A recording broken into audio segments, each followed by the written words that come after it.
Mymensingh medical college হাসপাতালের মর্গে মৃত ২০ বছরের তরুণীকে ধর্ষণের ঘটনায় আবু সাইদ ১৯ নামে এক ডমকে গ্রেপ্তার করা হয়েছে। অভিযুক্ত ডম আবু সাইদ জেলার হালুয়াঘাট উপজেলার খন্দপাড়া গ্রামের মৃত জয়নাল আবেদিনের ছেলে। সে হালুয়াঘাট থানার মরদেহ আনা নেয়ার কাজ করত। মঙ্গলবার রাতে হালুয়াঘাট থানার উপপরিদর্শক এসআই জামাল বাদী হয়ে কোতোয়ালি মডেল থানায় নারী ও শিশু নির্যাতন দমন আইনে মামলা করেন।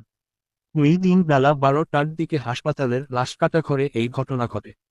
কোতোয়ালি মডেল থানার ভারপ্রাপ্ত কর্মকর্তা ওসি শিবিরুল ইসলাম বিষয়টি নিশ্চিত করে বলেন, এ ঘটনায় অভিযুক্ত আবু সাইদকে গ্রেপ্তার করে আদালতের নির্দেশে কারাগারে পাঠানো হয়েছে।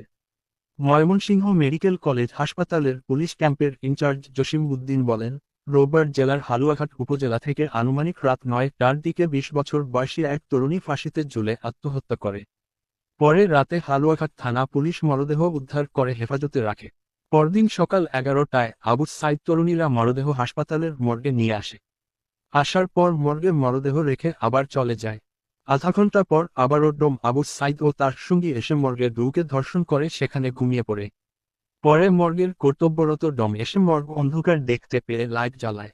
এ সময় আবু সাইদ ও তার সঙ্গীকে মর্গে ঘুমাতে দেখে।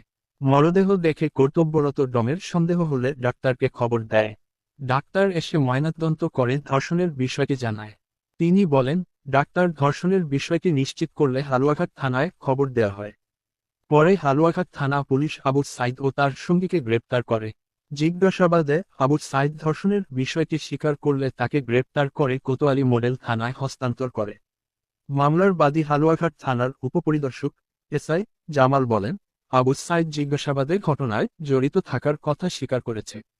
সে হালুয়াঘাট থানায় মরদেহ আনা নেয়ার কাজ করত।